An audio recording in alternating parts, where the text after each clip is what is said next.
I just... Oh. What was did you that? see that? I've seen that. What is happening? And there's a circle. It's a circle and like an opening. What the heck? That was huge. Dude. Did you please tell me you got that on camera? Yes. Did you see the Do you circle? see that? Yes. Do you see that thing shooting across? What is What going is on? it?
Why would they do this? Why are they trying to hide the fact that we are on an infinite plane or on a flat earth rather than a ball? Well, if you isolate people into the idea that they're on a blue marble that's in the middle of a universe that is really insignificant and there's thousands or millions and billions of other worlds and possibly other civilizations, that makes most people think that we are insignificant and that we did actually come about as some sort of an accident.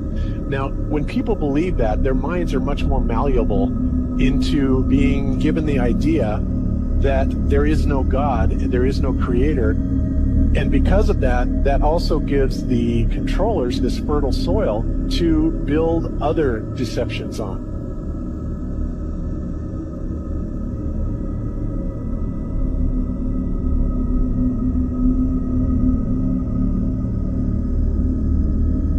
So this is a video of the moon. This is past the ice wall. Pierdol. O, tu tam z tyłu, głos! Ja. No, on. Stay tuned on my page. I'll be bringing lots of videos like this of the moon, pyramids, planets, getting past the outer walls.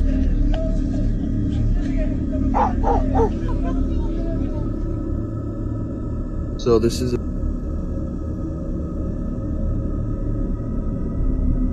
the most chilling prediction for 2025. You won't believe what's coming. A well-connected whistleblower has just revealed what could change everything. And if history repeats itself, we need to be ready. Remember the time traveler who predicted COVID-19 before it happened? He was mocked, but now his latest warnings are too eerily precise to ignore. Here are 3 things he predicted. Stay tuned, because the last one is going to shock you. Number 1, he says 2 of the most powerful men in modern history, Donald Trump and Elon Musk, will have a catastrophic fallout. Musk controls the largest satellite network, AI, and even transportation to Mars. But what happens if Trump, set to reclaim his presidency, turns on him? Some say it could mean tech censorship, government crackdowns, or even a surveillance war. Number 2, the Menendez brothers could walk free. A legal loophole might release the infamous Menendez brothers, convicted of murdering their parents. Legal analysts say there's a real chance they'll walk in 2025. What happens if more high-profile criminals follow? Number 3, 2025 could be the year. That makes 2020 feel like a walk in the park. Scientists predict 2025 will be the hottest year in history. But it gets worse. Hurricanes stronger than ever before could wipe out entire cities. Experts warn of mass evacuations, food shortages, and failing power grids. If this is even half true, you need to be prepared. Because if 2025 is the year everything changes, you won't have time to react. Save this video, because when the time comes, you'll wish you listened.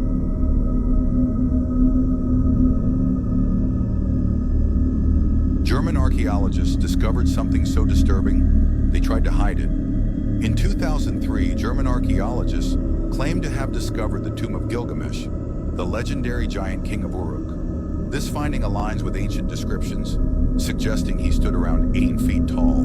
This is not a myth or fiction, but a real being who once ruled over humans. And the scariest part? He wasn't the only one. The Bible speaks of a race of giants called the Nephilim, born from the union of fallen and human women. Genesis 6:4 states, "The Nephilim were on the earth in those days, and also when the sons of God went to humans and had children by them. They were the heroes of old, men of renown." These weren't just legends, they were real. They were powerful, were so dangerous. God himself sent the great flood to wipe them out. But here's where it gets terrifying. The Nephilim appear in the Bible after the flood.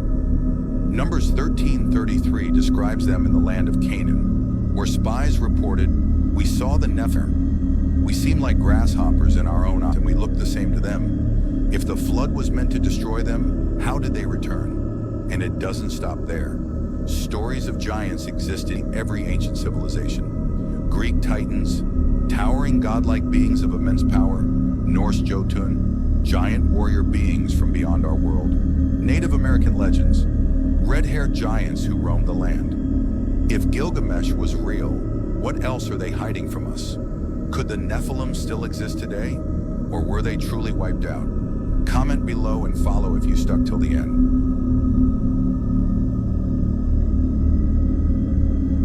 So you're saying there's an entire country we don't know about? What if I told you there's a part of Earth no one's ever seen? At least not the people you know. Everyone's stuck believing the world is a perfect little globe. Walk far enough and boom, you're right back where you started. Cute idea, right? But tell me, why don't we just cross Antarctica? Oh, right, because nobody ever has. You think it's just a cold, useless slab of ice at the bottom of the world? That's the lie. Antarctica isn't just land. It's a barrier, a wall, locking us inside the tiny section of Earth we're allowed to know. And what's beyond that wall? That's where things get interesting. The people in power, they know what's on the other side. They keep you clueless, keep you thinking you live on 7 continents when in reality you have no idea what's out there. Entire continents, oceans bigger than the Pacific, civilizations that have lived beyond the ice wall for centuries. We're nothing more than an experiment, caged inside this small, controlled space. That's the real reason they won't let you explore Antarctica. They don't want you wandering too far, because once you cross that ice, you'd realize we're not in charge of this world at all.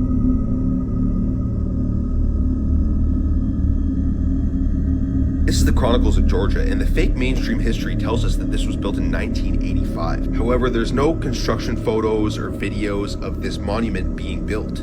What's crazy about this is on this monument there are stories of Christianity, gods and angels, and even Anunnaki. And if you guys know about the black cube theory, which is a deep rabbit hole, it's built in this cube.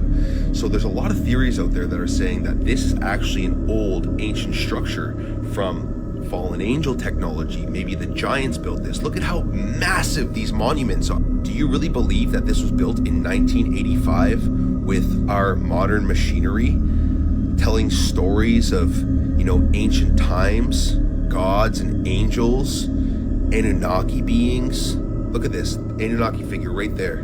Wild, guys. Who built this?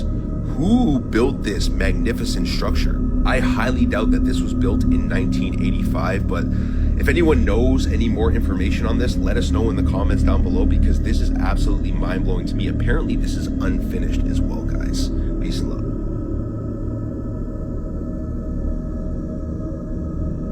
This new discovery of this ancient relic is going to blow your mind. So there was a guy named Ted Longfellow that was hiking in the jungles of Tennessee this last week, and he got turned around and got lost, and he said he followed this river, and all of a sudden he turned a corner and boom, this guy carved into the stone edge of a mountainside all of a sudden was right in front of him. And he's like, what is this? And so when he finally got out of there, he contacted the authorities and led him to it. And no one's ever known that this guy with the beard has been there, carved into the stone edge. So the authorities flew in a Dr. Rod Hemmingrod, who's a geologist and expert, and he came in and he took a sample with a cotton swab from the nasal cavity there, and then they went and ran it in a sequencer to do carbon dating on the protein fiber strands from the Stone Age, and they found out that it is 250,000 years old at least, and that's rewriting the course of America, because we didn't even think there were indigenoursers in America at that time. It's gonna blow your mind what they found when they dug at the bottom. They found skeletors and a bunch of other toolage that I'll talk about in part 2 that's going to rewrite the history of North America.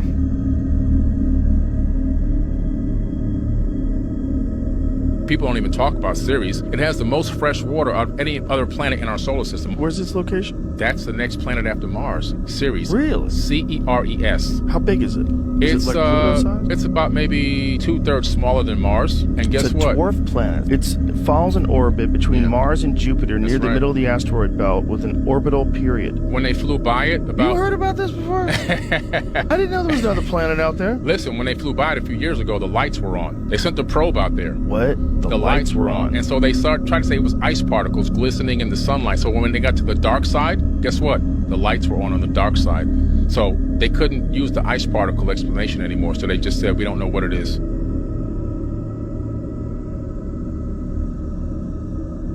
What John saw weren't stars falling from the sky.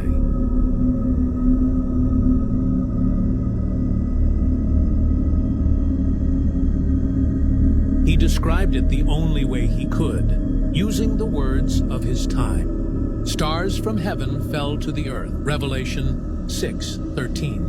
What he actually described were modern missiles in an airstrike. He also spoke of thunder, earthquakes, and smoke. He saw weapons, but called them fiery swords. And iron creatures flying that looked like locusts. He had never seen a helicopter, but he tried to describe it. The apocalypse may have already begun, but in a different language. The prophecy is unfolding, but few are noticing. We are in the apocalypse, and John saw the present day.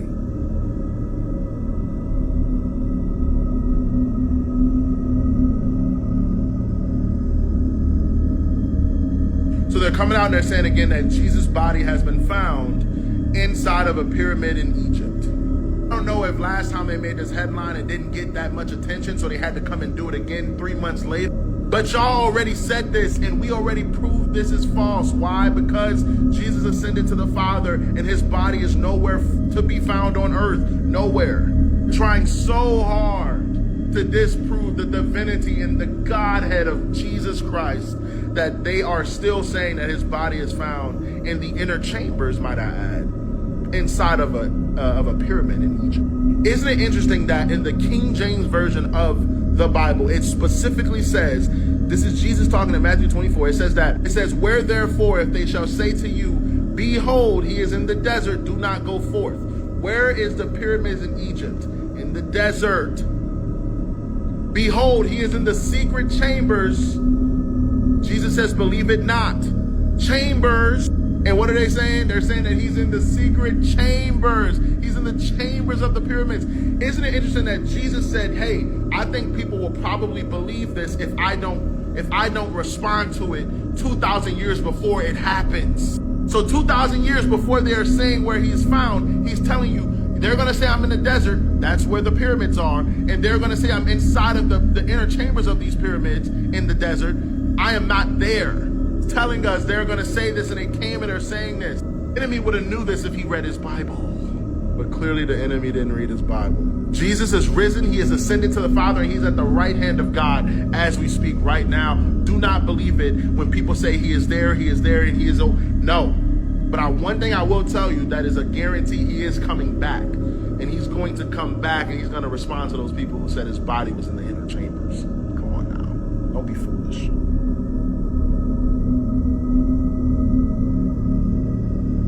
What if the greatest cover-up in modern history didn't happen in secret, but in front of millions of people?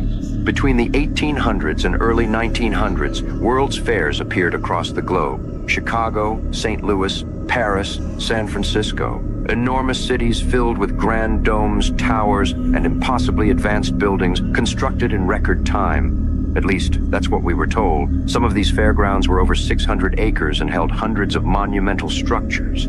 Yet they were supposedly built in just 2 years, using horses, hand tools, and primitive machinery. Architecture that rivaled ancient empires, built faster than modern skyscrapers. And here's the strange part. After each fair ended, these buildings weren't preserved. They were destroyed, burned, or buried, erased, as if they were never meant to exist. Why spend millions to create entire cities just to tear them down months later? Some researchers believe the World's Fairs weren't celebrations of the future, but funerals for the past. A final public glimpse of a lost civilization's architecture before it was systematically wiped from history. Same domes, same spires, same energy-collecting designs seen in Tartarian buildings worldwide. And just like Tartaria itself, they disappeared almost overnight.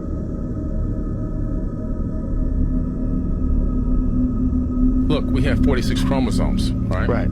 What happened? At 48. Exactly. Yeah. They discovered that chromosome number 2 was taken out. They call it an artificial mutation. They mean geneticists, fused together and 2 telomere caps put on, 1 telomere cap on each side. Who in the world took chromosome number 2 out, fused it together, and put telomere caps on it? And they say that it happened as an estimated 200,000 years ago, right at the time that the Sumerian tablets say they decided to make mankind to do the labor.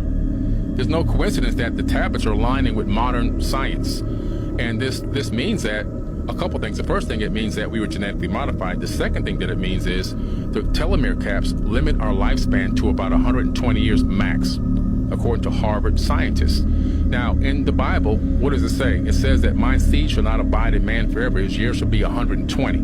That was taken from the Sumerian tablets, even further back than that. Thousands of years before the Bible was written, when Yahweh, aka Enlil, shows back up, sees the human beings building a tower into the heavens, copying a tower that they themselves had built.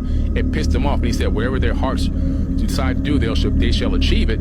My seed shall not abide in man, his years shall be 120. And then he did a genetic modification at that point, I believe, with the telomeres, and he spread mankind out around the planet, and he confused their languages. He had us speaking different languages, so we couldn't collaborate. Now we're in competition, no collaboration, divide and conquer. And there's the Tower of Babel. That's it, man. So it was all done just to keep us from rising. Yes. We were advancing too fast, and he had to slow us down.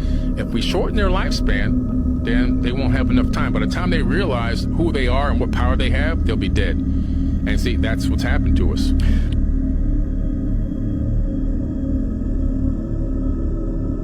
In the early 1990s, during routine geological surveys tied to gold extraction in Russia's Ural Mountains, researchers came across an astonishing discovery: tiny coil-shaped artifacts buried deep within ancient rock strata. What grabbed attention wasn't just their minute size. The larger pieces were reportedly made of copper, while the smallest comprised tungsten and molybdenum, materials typical of modern technology, not prehistoric times. These artifacts were described as coils, spirals, shafts, and other oddly precise shapes, some purportedly matching golden ratio proportions. Their form strongly suggested manufacturing, not natural geological formations. Institutions across Russia, including the Academy of Sciences, sent samples to labs in Helsinki, St. Petersburg, and Moscow for analysis. Researchers noted that these structures closely resemble the same miniature components of contemporary nanotechnology. The debate that followed was heated. Could these truly be 300,000-year-old technological artifacts? Critics were skeptical. Dating metals accurately remains notoriously difficult, and geological age alone doesn't guarantee that the artifacts are equally ancient.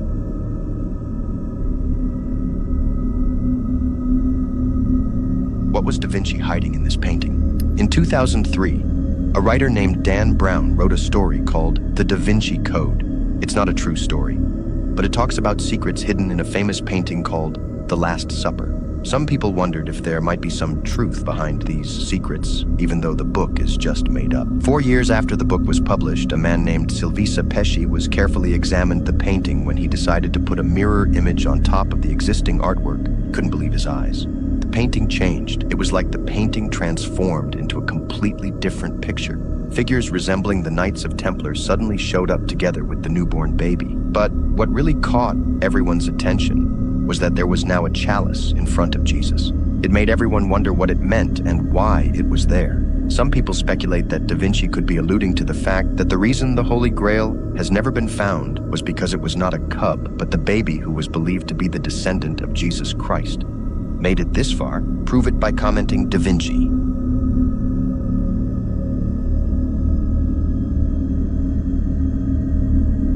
We are but the ants, walking on the literal remains of a much larger past.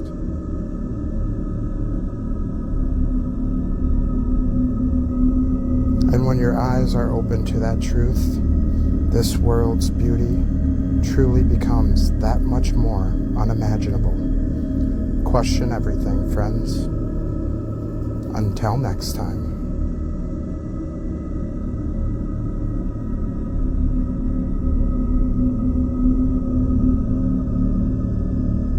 Ever heard of Mount Vodavera in North Russia, better known as Death Mountain? Death Mountain? This is probably one of the craziest connections, connecting a lot of stuff that we've talked about on the podcast. Okay. Fired up. Where's Death Mountain at? It's in North Russia, right next to Finland. Of course it is. And it's a very ancient, tall mountain, like one of the tallest mountains in the region. But the trees on top of this mountain, they hit a certain height and growth, and literally the tops of them grew twisted towards the ground. Like something is like a force field or something. But there's no animals that live on this mountain, and the lake that surrounds it is uninhabited, meaning no fish, no wildlife whatsoever. So there's something in the air or something, right? Well, it's been a very spiritual place for thousands and thousands of years. So the ancient tribesmen, the Sami, I believe? Yeah, Sami. The Sami tribes. Yeah. They have all this folklore of this mountain, and that it is multiple things to them. They say that it's actually a place where these giants used to live,